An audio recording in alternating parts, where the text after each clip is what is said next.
जय श्री हरि। जय माता दी भक्तों। आज आपका फिर से एक बार स्वागत करते हैं आपके इस परिवार शक्तियों के रहस्य में। जैसे कि आप सभी को पता है, हम हर बार आप सभी के लिए नई नई और महत्वपूर्ण जानकारियां लेकर आते हैं और आज भी एक बहुत ही विशेष और बहुत बड़े रहस्यमय जानकारी लेकर आए हैं। आज का विषय है एकादशी। जी हाँ दोस्तों, एकादशी। एकादशी बहुत से लोग अपने घरों पे करते हैं और उनमें से ऐसे बहुत सारे लोगों को इस व्रत को कैसे कब किया जाता है, एकादशी के महात्म क्या होते हैं, इसकी सही जानकारी नहीं है। इसी को देखते हुए हम आपको आज एकादशी के विषय में बहुत सारी जानकारी देने वाले हैं। जैसे एकादशी व्रत करने की पूर्ण विधि और विधान, एकादशी क्या है और इसकी उत्पत्ति कैसे हुई है, एकादशी को क्या खाएं क्या ना खाएं, एकादशी को कौन से मास में और कब से शुरू करने से इसका विशेष फल प्राप्त होता है, एकादशी व्रत कौन से मास में और कब नहीं करनी चाहिए, एकादशी को शुरू करने से पहले क्या होते हैं नियम और मुहूर्त, और एकादशी व्रत को कैसे खोला जाना चाहिए। ऐसे बहुत सारी जानकारी है मित्रों, इसीलिए इस वीडियो को पूरा अंत तक देखते रहिए और पूर्ण ज्ञान प्राप्त करें। अगर आपको हमारा ये वीडियो अच्छी लगे तो कमेंट में जय श्री हरि जरूर लिख दीजिएगा। तो चलिए शुरू करते हैं आज का ये विषय, एकादशी। एकादशी व्रत की पूर्ण विधि विधान। दशमी की रात्रि को पूर्ण ब्रह्मचार्य का पालन करें तथा भोग विलास से भी दूर रहें। प्रातः एकादशी को लकड़ी का दातुन तथा पेस्ट का उपयोग न करें। नींबू, जामुन या आम के पत्ते लेकर चबा लें और उंगली से कंठ शुद्ध कर लें। वृक्ष से पत्ता तोड़ना भी वर्जित है, यानी कोई भी वृक्ष के पत्ते को, डाली को नहीं तोड़ना चाहिए। अतः स्वयं गिरे हुए पत्ते का ही सेवन करें। प्रभु के सामने इस प्रकार प्रण करना चाहिए कि आज मैं चोर, पाखंडी और दुराचारी मनुष्य से बात नहीं करूँगा और न ही किसी का दिल दुखाऊंगा। गौ, ब्राह्मण आदि को फलाहार व अन्न आदि देकर प्रसन्न करूँगा। रात्रि को जागरण कर कीर्तन करूँगा और ओम नमो भगवते वासुदेवाय इस 12 अक्षर मंत्र अथवा गुरु मंत्र का जाप करूँगा। ऐसी प्रतिज्ञा करके श्री विष्णु भगवान का स्मरण कर प्रार्थना करें कि हे त्रिलोकीपति, मेरी लाज आपके हाथ में है, अतः मुझे इस प्रण को पूरा करने की शक्ति प्रदान करें। मौन, जप, शास्त्र पठन, कीर्तन, रात्रि जागरण एकादशी व्रत में विशेष लाभ पहुंचाते हैं। 2 बार भोजन न करें। व्रत के यानी दशमी, एकादशी और द्वादशी, इन तीनों दिनों में कांसे के बर्तन, ध्यान दें, कांसे के बर्तन मांस, प्याज, लहसुन, मसूर, उड़द, चने, कोदो, शाक, शहद, तेल और अधिक जल का सेवन ना करें। व्रत के पहले दिन दशमी को और दूसरे दिन द्वादशी को जौ, गेहूँ, मूंग, सेंधा नमक, काली मिर्ची, शर्करा और गौ घृत आदि एक बार भोजन जरूर करना चाहिए। फलाहारी को गोभी, गाजर, शलगम, पालक, कुल्फा का साग इत्यादि सेवन नहीं करनी चाहिए। आम, अंगूर, केला, बादाम, पिस्ता इत्यादि अमृत फलों का सेवन करें तो श्रेष्ठ है।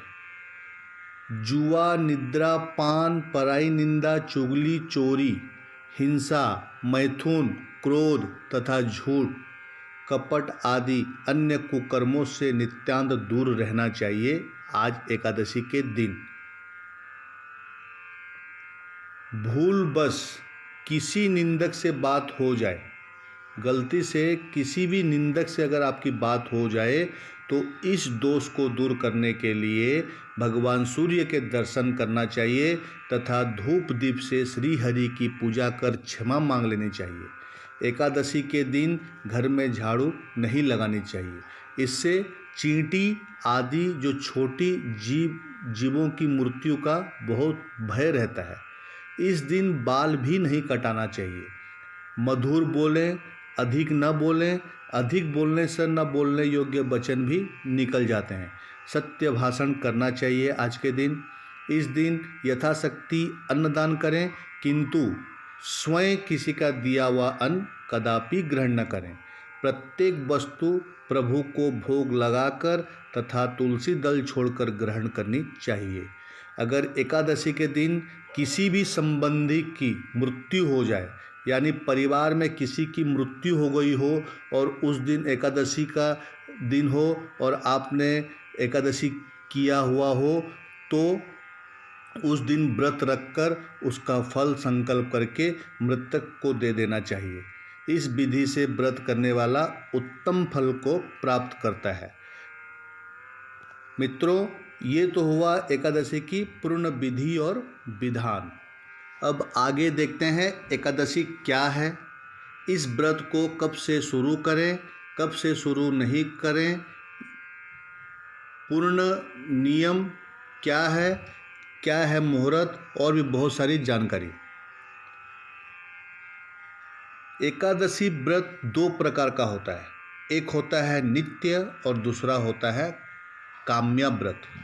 नित्य व्रत का मतलब है कि आपका इस व्रत को करने के पीछे कोई भी मनोकामना नहीं होती है, कोई उद्देश्य नहीं होती। आप सिर्फ अपना मन तन धन भगवान के चरणों में लगाने के उद्देश्य से ये व्रत पालन करते हैं। ये व्रत को आप कभी भी शुरू कर सकते हैं।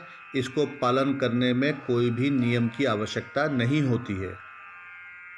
अब दूसरा व्रत आता है काम्या व्रत। मित्रों, जैसे कि हम सभी को पता है, संसार में बहुत लोगों को दुख, कठिनाइयाँ और तकलीफ़ होती है। किसी के पास धन नहीं है तो किसी के पास संतान नहीं है। किसी को संतान की चिंता है तो किसी को परिवार की चिंता है। किसी को रोग की चिंता है तो किसी को अपने परिवार वालों की चिंता रहती है।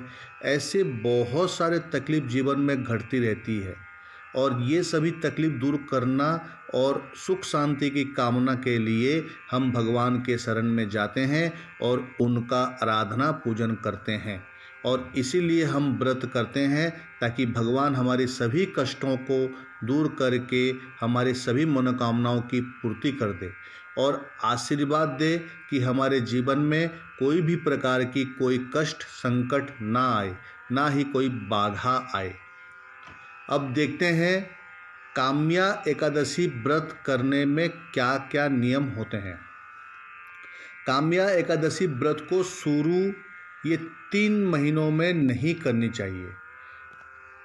कौन कौन सी है ये 3 महीने? पहला पौष मास, दूसरा मल मास और तीसरा भादों का महीना। हाँ मित्रों, आप जब भी ये व्रत को शुरू करने को जाएं तो पहले ये 3 मास को देखकर ही आगे बढ़ें, क्योंकि ऐसा माना गया है कि इन महीनों में ये व्रत शुरू नहीं करनी चाहिए। इसके अलावा कभी भी कोई भी मास के एकादशी को आप प्रारंभ कर सकते हैं। अगर आप प्रारंभ करना भी चाहते हैं तो 4 मास बहुत ही सर्वश्रेष्ठ बताया गया है, इसमें आप व्रत प्रारंभ कर सकते हैं। पहला मास आता है मार्गशीर्ष का महीना। इस महीने में दोस्तों उत्पन्ना एकादशी आती है और मोक्षदा एकादशी आती है। ऐसा कहा गया है एकादशी माता का प्रादुर्भाव उत्पन्ना एकादशी के दिन ही हुआ था।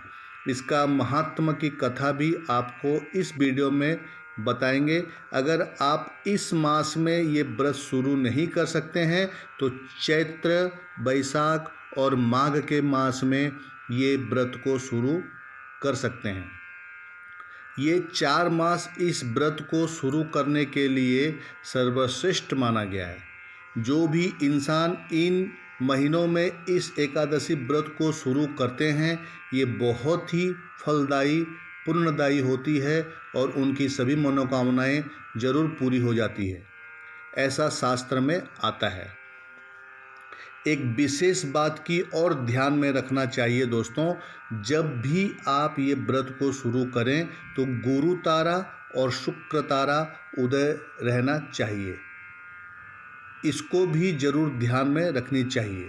गुरु तारा शुक्र तारा का पूरा विवरण आपको कैलेंडर या पंचांग में मिल जाएगा। अगर फिर भी आपको पता ना चले तो किसी पंडित शास्त्री से पूछकर ही आगे बढ़ें। तो कृपया इसका अवश्य ही ध्यान में रखनी चाहिए आपको।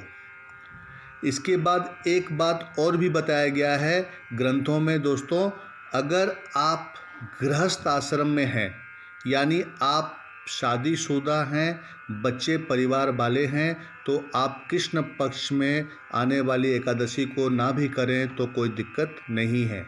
सिर्फ शुक्ल पक्ष की ही एकादशी का ही व्रत को करें, मगर आप कृष्ण पक्ष की एकादशी को दान पुण्य जरूर करें ताकि इसका पूरा फल आपको प्राप्त हो जाए। अगर आप सन्यासी हैं, अगर आपके संतान नहीं है या संतान की अकाल मृत्यु हो गई हो या कोई विधवा महिला है, तो उन लोगों को शुक्ल पक्ष की एकादशी और कृष्ण पक्ष की एकादशी, दोनों पक्ष की एकादशी का व्रत करनी चाहिए। मित्रों, ये तो हुआ एकादशी कब करना चाहिए, कब नहीं करना चाहिए और क्या होता है मुहूर्त। अब आगे आपको बताएंगे एकादशी की उत्पत्ति, क्यों ये व्रत में अनाज नहीं खाना चाहिए और व्रत को कैसे खोला जाना चाहिए। जब भगवान विष्णु ने सृष्टि की रचना की तो सभी के साथ साथ पूर्ण और पाप पुरुष की भी उत्पत्ति हुई थी, यानी पृथ्वी पर जितने भी पाप थे सभी ये पाप पुरुष के अधीन ही थे। अब क्या हुआ, पृथ्वी पे पाप बढ़ता गया और यमराज जी जितने भी पापी होते थे उन पापियों को नरक लोक ले जाकर उनको उनके पाप के हिसाब से बहुत ही कठोर और भयंकर दंड देने लगे। इस पाप के लिए जो दंड यानी सजा होती है उसका पूर्ण विवरण गरुड़ पुराण में विस्तार से दिया गया है, जिसको पढ़ते ही रोंगटे खड़े हो जाते हैं। अब यमराज जी के इस दंड से लोगों को जो दुख तकलीफ होती थी वो दुख तकलीफ भगवान विष्णु से देखा नहीं गया, यानी भगवान जी को लोगों पे दया आ गई। तभी भगवान जी ने अपने शरीर से एकादशी को उत्पन्न किया और इसका नामकरण किया, क्योंकि वो 11वां दिनों में प्रकट हुई थी।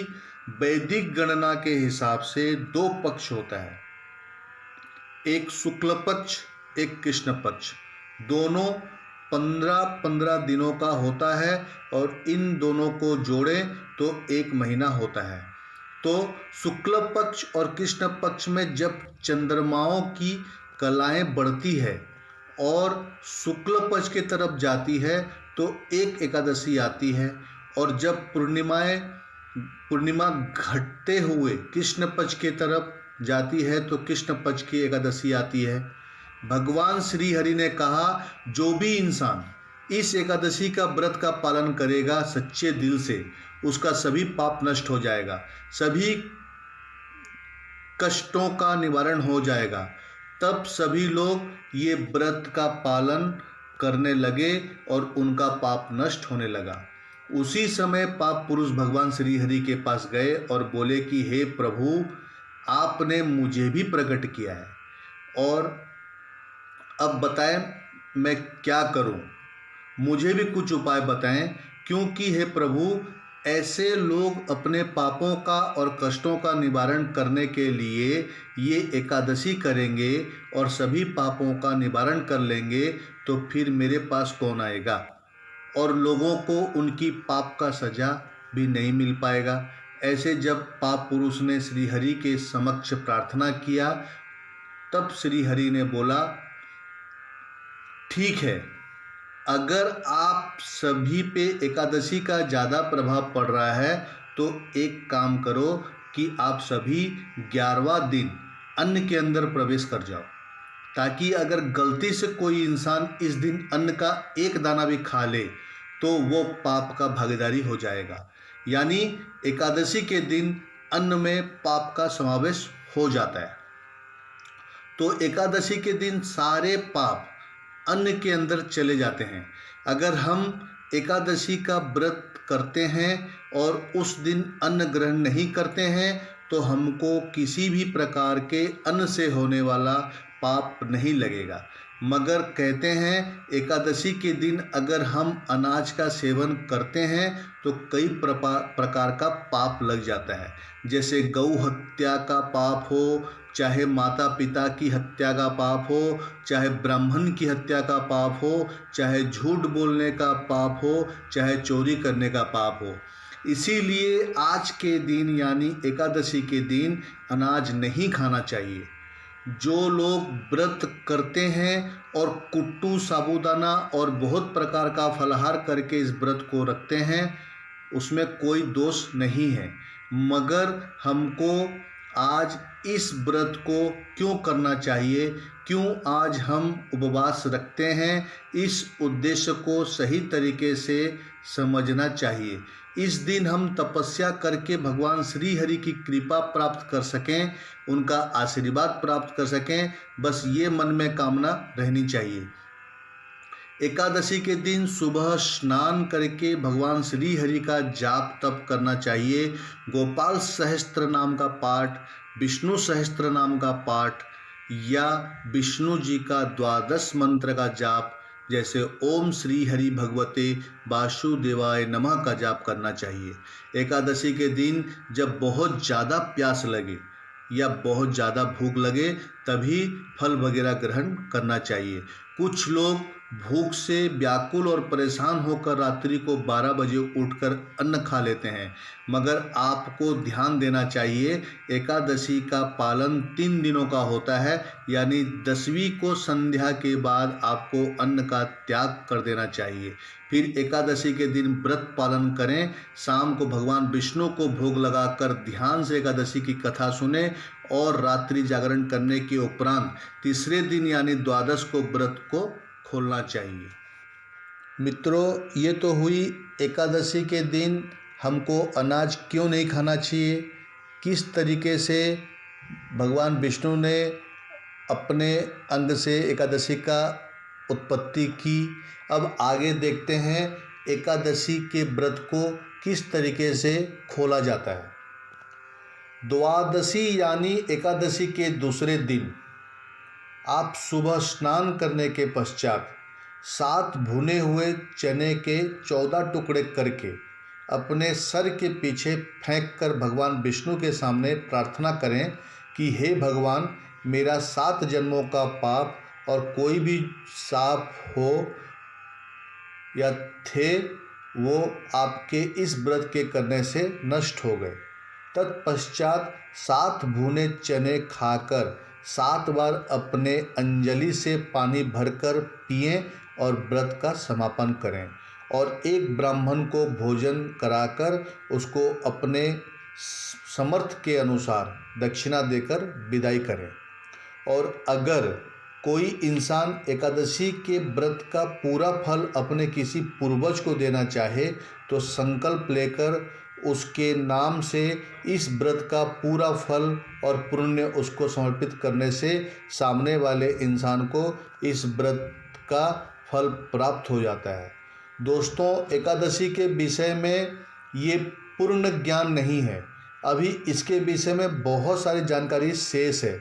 आने वाले वीडियो में आपको एकादशी की उद्यापन कैसे किया जाता है, पूरे वर्ष में कितनी एकादशी आती है और कौन कौन सी एकादशी होती है, उनकी कथा और भी बहुत सारी जानकारियाँ बताएंगे और साथ ही में तुलसी जी के विषय में पूर्ण जानकारी भी बताएंगे। तो मित्रों, आशा करते हैं आपको हमारी ये जानकारी पसंद आई होगी। अगर आपके मन में कोई सवाल हो, कोई प्रश्न हो तो हमको ज़रूर कमेंट करें और हमसे जुड़ने के लिए और नई नई जानकारी प्राप्त करने के लिए हमारे इस चैनल को सब्सक्राइब करके बेल बटन यानी घंटी को दबा दें ताकि सभी आने वाली वीडियो आप देख पाएँ और पूरी जानकारी का लाभ उठा पाएँ। आपकी मंगल कामना करते हुए जय माता दी, जय श्री हरि।